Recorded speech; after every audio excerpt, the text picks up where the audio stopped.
Leon, founder of Win It Together. It's a purpose-built raffle-based fundraising platform, so it's really focusing on enabling sports clubs, individuals and charities the ability to convert goods and kind donations into charitable revenue and fundraising revenue. So whether that's for a charity or internal causes, new kits and new facilities and stuff. So we realised there was a big gap there in terms of a fall in financial sponsorship, but all the while people were more forthcoming with goods from the community, sponsorship items and vouchers. So it's a way for them to sort of leverage those into actual usable funds. So. And what stage is the business at now? So we've launched our MVP just last couple of weeks, and we've sort of secured some pilots. So we're hoping to work with Cash for Kids and Aware NI over the next sort of couple of months and run some pilots with them. Run some fundraisers coming into the marathon, just really kind of testing it across a couple of different sort of demographics and settings, see what works best, what doesn't work.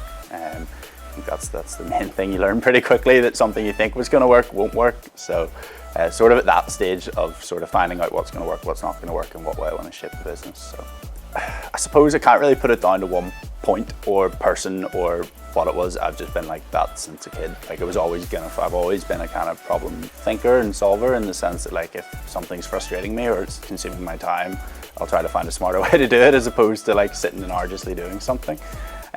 So I've always wanted to have my own company and have my own business in whatever form that was. This particular sort of project that I'm working on is sort of stemmed from seeing the number of prize draw competitions that are sort of seeing like massive amounts of profit and taking a lot of money for car raffles and house raffles and things, and kind of realizing that with the digitisation of the economy in general, somewhat off the back of COVID and this kind of lack of innovation in the fundraising space, that there was actually a real opportunity to kind of turn what was an opportunity to build a fundraising platform into something really useful for those charities and those user groups. So I think off the bat, I secured a proof of concept grant from TechStart pretty early on through a competition. So for me, that was a big kind of a win. And at that stage, it was a very early kind of ideation. So for me personally, it was kind of a bit of validation for myself as well as a founder, because I think for a lot of people that's quite tricky, you know, when you're starting an idea and you're kind of working through, like, first off, whether it's a good idea and whether you're going about it the right way. So for me, that was a big win, both personally and for the company, and that's allowed me to sort of build out my MVP and get to where I am.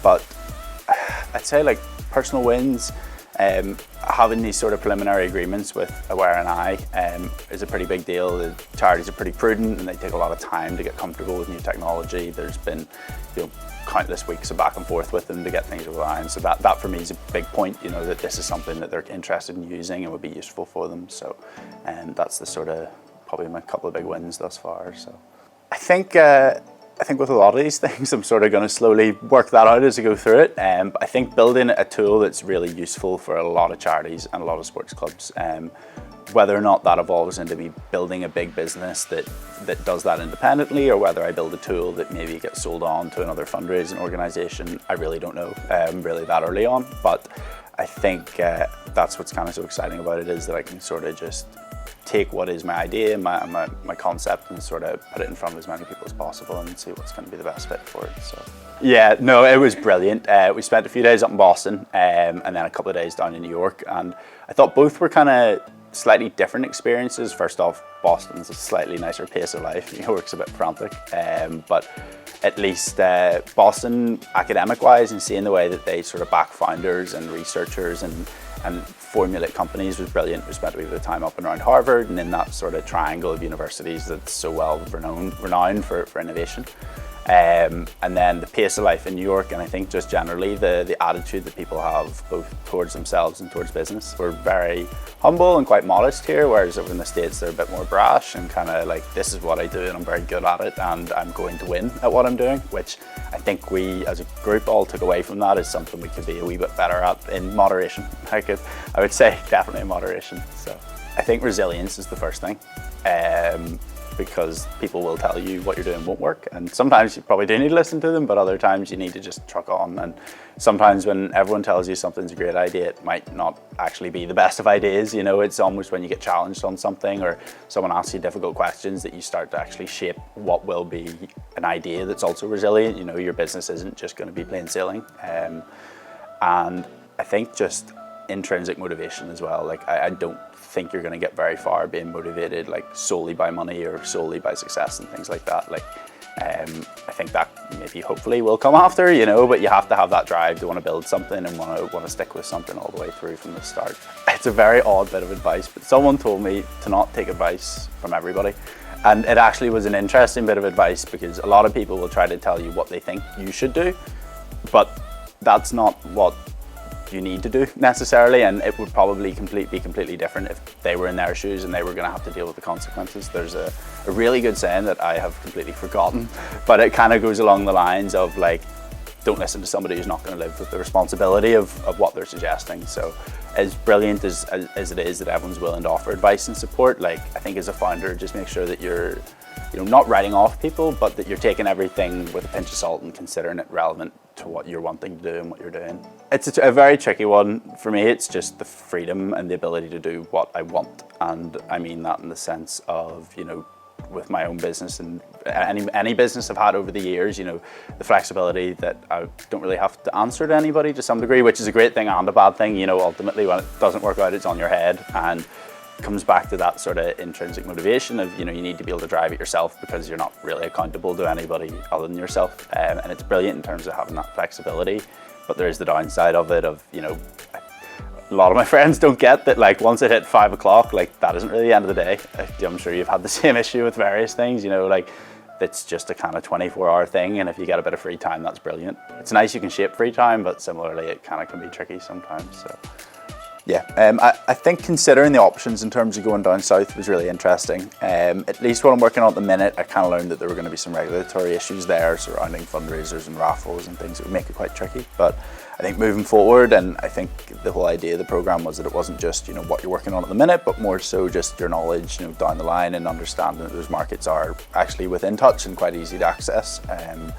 And where there might be sticking points, where I might need to seek advice and who to seek advice from, either, you know, from the ecosystem or people that we can put in touch with through the program was really useful. And sort of just speaking to other founders as well, you know, other people who are going through that early stage of business and just mapping out exactly where they want to put their resources and how they want to move forward. And I think that decision as to whether or not you want to, you know, export early is pretty important and will dictate how you want to drive your business.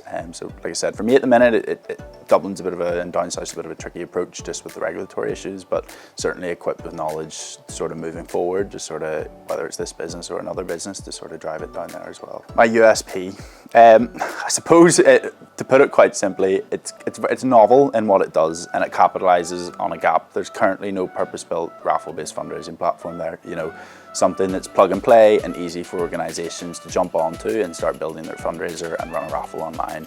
A lot of places charge subscriptions and run various services. We want to keep it simple. We don't want to put a burden of cost on them. And similarly, you know, I talked about the motivation aspect earlier on in terms of what you're motivated by. We're keeping the fees low because I actually just want to build a tool that's useful for them. You know, egregious fees are pretty common in the charity space. I know some other organizations got a lot of flack for it, and I think just building something that is useful for people and the experience that I'm going to get from that kind of outweighs a lot of things. So I think the opportunity to raise like serious amounts of money, I think that would be really cool. Whether or not we get to that point, we will soon find out. I suppose that's kind of the make or break. But you know, the idea that for me, when I was watching, you know, Red Nose Day and Comic Relief, those statistics where you can actually track, you know, X number of pounds is going to make this difference to these people. I think actually being able to look at those sorts of statistics and kind of comprehend what the various fundraisers have gone on to do would be really brilliant. You know, to hear that we've raised, you know, a couple £100,000 across multiple fundraisers and hear about the difference that they've actually made across different communities and organizations would be pretty awesome. So I suppose help or support, we always need, always asking for things. I think introductions and being put in touch with people who are in the fundraising space, you know, whether that's sports clubs that are crowdfunding for internal causes, you know, trips away for kids, facilities for kids, kits for kids, and similarly charities. We've had a lot of positive conversations with organisations that are struggling to convert kind of corporate donations into charitable revenue. So keen to speak to those types of people and see what we can put together for them in terms of fundraisers and how our platform might be able to benefit them in reaching their goals.